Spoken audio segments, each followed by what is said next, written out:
네, 안녕하세요.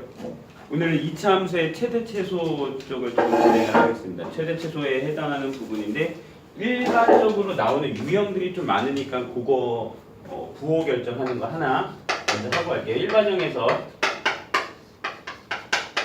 여기에서 이 A와 B와 C의 부호에 따라서 이제 그래프의 모양 형태가 달라지니까 그거 하나 정리하고 최대 최소 함수 쪽 활용적으로만 집중적으로 합니다. 자, 이차항의 개수가 양수면 아까 위로 블록 아래로 블록? 아래로 블록 하다 그랬죠. 이건 구별. 이차항의 개수가 음수면 위로 블록 구별해 주시고요. 이 상수항 C 이거는 뭐라 그랬죠? Y 절편이랑 똑같다 그랬죠? Y 절편이랑 똑같기 때문에 이 아이는 Y 절편이랑 똑같기 때문에 양수면 Y 절편이 양수라는 소리고 C 값이 Y 절편이 음수다라고 하면 얘는 Y 절편 자체가 음수가 된다라는 모양이에요. 그래서 얘는 좌표 그래프에서 C가 만약에 양수다라고 하면은 뭐 여기에서 만나게 될 거고 음수다 그러면 한 이쯤에서 뭐 만난다라고만 구별하면 되겠죠. 그럼 이제 여기 있는 이 B 값에 해당하는 부호는 혼자 결정하지 않고 A와 B의 부호가 같냐 다르냐에 따라서 결정이 됩니다. 그래서 축을 기준으로 X축, Y축을 기준으로 X축, Y축을 기준으로 축이 여기에 있느냐, 축이 여기에 있느냐. 그래서 Y축을 기준으로 왼쪽에 있느냐, 오른쪽에 있느냐. 뭐 왼쪽, 오른쪽이라고 쓰기도 하고 왼쪽, 오른쪽 쓰기도 하고 여기에서는 A와 B의 부호가 뭐 할 때? 같을 때 A와 B의 부호가 같으면 축이 왼쪽에 있는 거고요. A와 B의 부호가 다르면 오른쪽에 있습니다. 그래서 뭐 외우게 하는 방법들은 뭐 여러 가지가 있는데 이제 왼쪽 두 글자 뭐 같다 두 글자면 이제 왼쪽에 있고 뭐 오른쪽 세 글자 다르다 세 글자 그렇게 해서 맞추는 방법도 있고 아니면 그냥 일반적으로 그냥 같다 A와 B의 부호가 같으면 왼쪽에 있고요 다르면 오른쪽에 있습니다. 뭐 이렇게 하는 방법도 있습니다. 그래서 그래프에 해당하는 거 여기는 이제 여러 가지 방법들로 외워서 그래프의 모양을 하나 정도는 정리를 해보셔야지만 조금 더 어려운 문제를 풀 수 있습니다. 그래서 이거 하나 정리를 하시고요. 그리고 이제 이차함수에 해당하는 최대 최소값에 해당하는 표현이 나오는데 최대값 최소값은 이차함수에서 중학교 3학년 때는 x값의 범위를 결정을 하지 않기 때문에 x값의 범위를 결정하지 않기 때문에 무조건 꼭지점의 좌표다, 꼭지점의 y좌표다라는 것만 꼭 기억을 해주십시오. 그러니까 여기에서는 표준형이 일단은 꼭지점의 y좌표가 쉽게 나올 수 있으니까 표준형이 나온 상태에서 a의 값에 따라서 그래프가 양수냐 그래프가 음수냐 그러니까 a의 값이 양수냐 아래로 블록하냐 음수냐 위로 블록하냐 뭐 이렇게 그래프 형태가 달라지는데 핵심은 아래로 블록한 상태에서는 위로는 계속 올라가니까 최대값을 구할 수가 없다라고 이야기하고 최소값은 반드시 뭐가 된다? 꼭지점의 y좌표가 된다. 꼭지점의 P콤마 Q니까 x가 뭐일 때 P일 때 최소값 최대값 최소값 누구를 갖는다? Q를 갖는다 라고만 써주시면 돼요. 그러니까 이 꼭지점의 y좌표만 찾아주시면 됩니다. 꼭지점의 마찬가지 A가 음수면 요 꼭지점의 좌표가 이제 P, Q가 되는 거고요.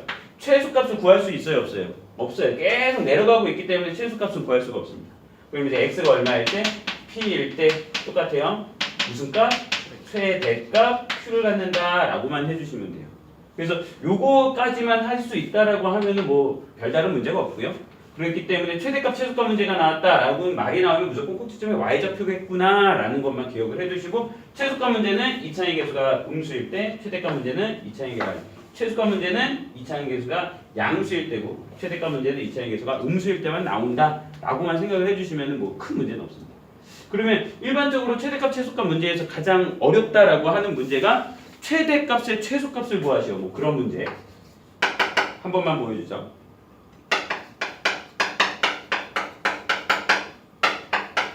자, 이러한 이차함수가 있다. 이 이차함수에 일단 이차항의 개수가 무슨 수기 때문에 음수기 때문에 이 아이는 최대값만 존재하겠죠. 그럼 이제 여기에서 이제 최대값만 찾는 거예요. 근데 그 최대값을 뭐라고 하자? m이라고 하자. 근데 그 m에 뭘 구하시오? 최소값을 구하시오. 이 m에 뭘 구하라고? 최소값을 구하세요.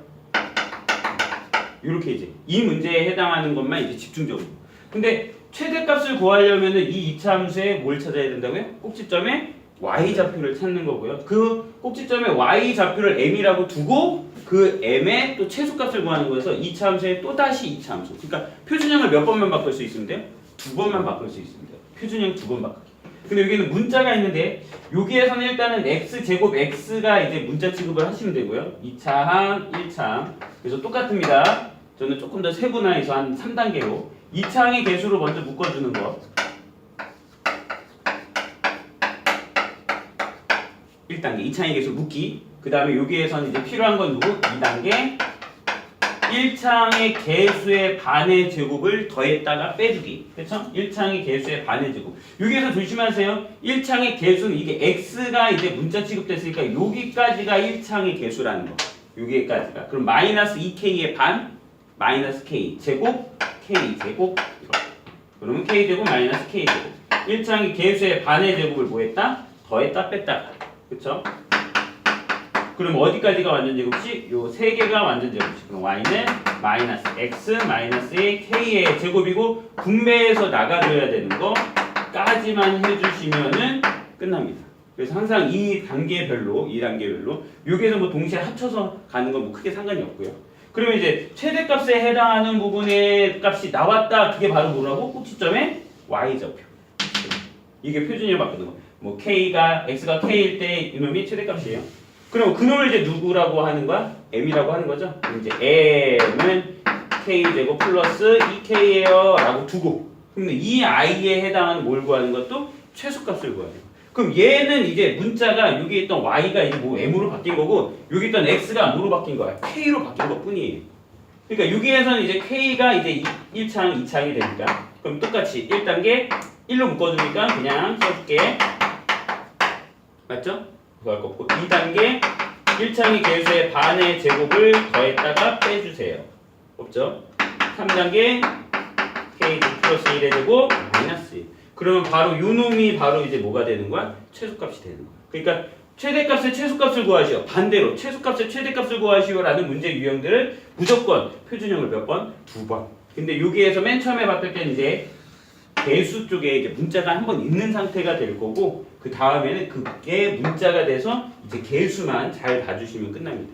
그래서 이게 지금 가장 많이 어려운 문제로 나오는 추세니까 요거를 조금 집중적으로 해주시고요. 그리고 이제 그래프 쪽에서 조금 몇 가지들이 여러 가지 분야가 있는데 뭐 둘레 길이의 최소값을 구하시오, 최대값을 구하시오라는 문제 하나만 더 한번 해보죠. 2차 함수 y는 마이너스 x제곱 뭐 플러스 2x 플러스 8. 자, 이러한 i가 있는데 이거에 해당하는 i를 그래프를 대충 그려보면 2차 함수가 되어 있고요. 꼭지점의 좌표를 찾아야 되겠네. 그래프 보려면 마이너스 x제곱 그쵸? 매번 똑같습니다. 1단계 2차항의 개수를 묶어주고요. 2단계 1차항의 개수의 반의 제곱을 더했다가 뺐다 해주시고요. 여기까지가 완전 제곱식 y는 마이너스 x 마이너스 1의 제곱 분배해서 곱해지니까 1, 8 1 더하기 8은 이제 9라고 써주면 되겠죠. 그럼 꼭지점의 좌표가 1,9가 되니까 1,9 대충 찍어주고 그쵸? y 절표는 8이겠죠? 그쵸? 그리고 이제 요게 해당하는 위로 블록이니까 그래프는 이렇게 대충 그려줍니다. 자 이렇게 대충 그려졌을 때 여기에다가 이제 문제 유형이 뭐냐? 뭘 만든데 이렇게 사각형, 직사각형을 이렇게 만들 거래. 직사각형을 만들 건데 이 직사각형의 둘레의 길이의 최대값을 구하세요 라는 문제 유형들이 요즘에 조금 자주 나오는 것 같더라고. 그래서 요거는 한번 짚고 넘어갈게요. 그럼 이 둘레는 선생님 얘가 이렇게 해도 될 수 있잖아요. 네 맞아요. 이렇게 해도 될 수 있습니다. 뭐 이렇게도 될 수도 있고요. 되게 여러 가지 형태로 나오는데 그때 이제 둘레값의 최대값을 구하는 문제는 이렇게 고정을 하세요. 그냥 하나에 해당하는 문자를 어떻게 잡느냐가 가장 중요한데 여기에서는 선생님의 그냥 추천은 이게 축을 기준으로 봤을 때 축 1이죠. 기준으로 봤을 때 이게 오른쪽에 오느냐 왼쪽에 오느냐가 달라져요. 근데 이제 조금 더 멀리 있는 쪽 요 놈을 그냥 가지고 갈게요. 요 놈을 가지고 그 놈을 문자를 그냥 잡으세요. A. 얘 모르니까. 그러면 그때 해당하는 y값 이 길이가 이 직사각형의 세로의 길이가 돼. 근데 그 길이는 대입하면 끝이죠. 그러니까 여기에 해당하는 이 길이는 마이너스 a 제곱 플러스 2a 플러스 8이에요 라고 하면서 세로의 길이가 그냥 바로 나옵니다. 그렇죠? 그럼 이제 가로의 길이를 잡는 방법이 이제 중요한데 이 가로의 길이는 요 길이를 측정을 하셔야 돼요. 요 길이. 이게 몇 개 있어? 2개 있을 거야. 그래서 이 길이의 몇 배? 2배라고 해요.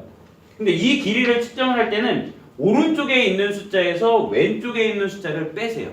오른쪽에 있는 숫자에서 왼쪽에 있는 숫자를 빼. 그럼 여기 있는 오른쪽에 있는 숫자는 뭐야? A. 1. 그래서 여기의 길이는 뭐라고 써봐? A-1로 잡으세요. 근데 그런 게 지금 몇 개 있어요? 2개 있어요. 그래서 여기 있는 이 세로의 길이가 나왔다라고 하면 이제 가로의 길이는 A-1의 2배인 2A-2라고 잡으시면 돼요. 근데 우리가 찾아야 되는 거는 둘레라 그랬지? 둘레는 가로랑 세로랑 더한 값의 몇 배? 2배. 가로랑 세로랑 더한 값의 2배.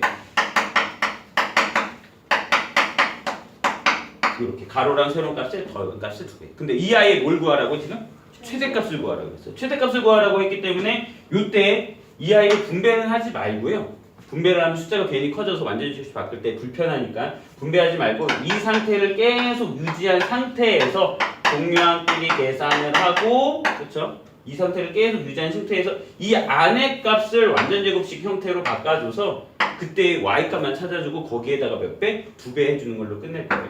그럼 마찬가지로 마이너스 a 제곱 마이너스 4a, 그쵸? 이게 1단계였죠? 그리고 이제 2단계 1상의 개수의 반의 제곱을 더했다가 뺐다가, 그쵸? 그럼 여기까지가 완전 제곱식 a-2의 제곱 플러스 10이 되죠. 그럼 어차피 요 놈이 이제 최대값이 되는데 그거의 몇 배? 2배에서 나니까 최대값은 20이에요 라고 하면서 끝내자는 거죠. 그러니까 이러한 부분을 이제 습관을 가지면 되는데 문제에서 조심해야 되는 게 뭐 이렇게 왼쪽에 나왔을 때 여러분들이 조금 실수를 할 수도 있으니까 그 부분만 조심하십시오. 왼쪽으로 나왔을 때 축이 나와 있고 그림이 이렇게 대충 그려질 거 아니야? 그쵸? 이게 오면 그럼 요 점을 뭐라고 잡어? A라고 잡았을 때 여기 있는 이 길이 마찬가지야. 여기 있는 이 길이 누구에서 누구 빼라고? 큰 거. 오른쪽에서 왼쪽 걸 빼니까 마이너스 1 빼기 A라고 잡아야지만 이 길이가 나온다 라는 거, 그거만 이제 좀 조심하세요. 뭐 A에서 1을 빼요. A 빼기 마이너스를 잡으면 안 된다라는 거, 그거만 주의하면은 뭐 이것도 크게 어렵진 않긴 할 수 있습니다. 그리고 뭐 흔하게 너무 쉽게 나오는 문제는 뭐 쏘아 올렸어요 라고 하면서 관계식 나와 있는 거 있잖아. 그거는 무조건 이제 뭐 최대값, 최소값은 이제 표준형으로 바꿔서 계산을 하는 거니까 그거는 이제 너무 쉽게끔 나와 있는 상태니까 그건 너무 어렵 생각하지 말고 그냥 이차 함수의 활용이었다라고 생각을 해주시면은 거의 뭐 끝납니다. 그래서 최대값, 최소값 문제에서는 꼭지점에 해당하는 거 이제 함수식 구하기 쪽에서 넘어가는데 함수식 구하기 쪽에서도 마지막으로 가장 많이 흔하게 어렵게 생각하는 게 점이 주어졌는데 이렇게 이러한 점들이 주어졌을 때 x절편, y절편에 해당하는 세 점 주어졌을 때 이제 여기에다가 무식하게 세 번을 다 집어넣는 케이스도 있어. 근데 세 번 다 집어넣으면 열방식이 너무 힘들어지기 때문에 이때는 특이하게 어떠한 형태로 바꿔서 푸는 게 알파, x 마이너스 베타. 그래서 여기 있는 걸 얘는 알파, 얘를 베타라고 했을 때 이렇게 집어넣고 마지막으로 대입해서 구하해 주는 게 조금 더 편하지 않나라는 생각이 듭니다. 그래서 그 부분. 그러니까 점이 주어졌을 때 0이 조금 더 많으면 많을수록 이제 푸는 방법이 좀 달라진다라고도 표현을 하니까 그 부분을 좀 신경 써서 이차 함수의 활용 부분까지도 마무리를 해주시면은 크게 문제는 될 건 없을 것 같습니다. 네, 이상입니다.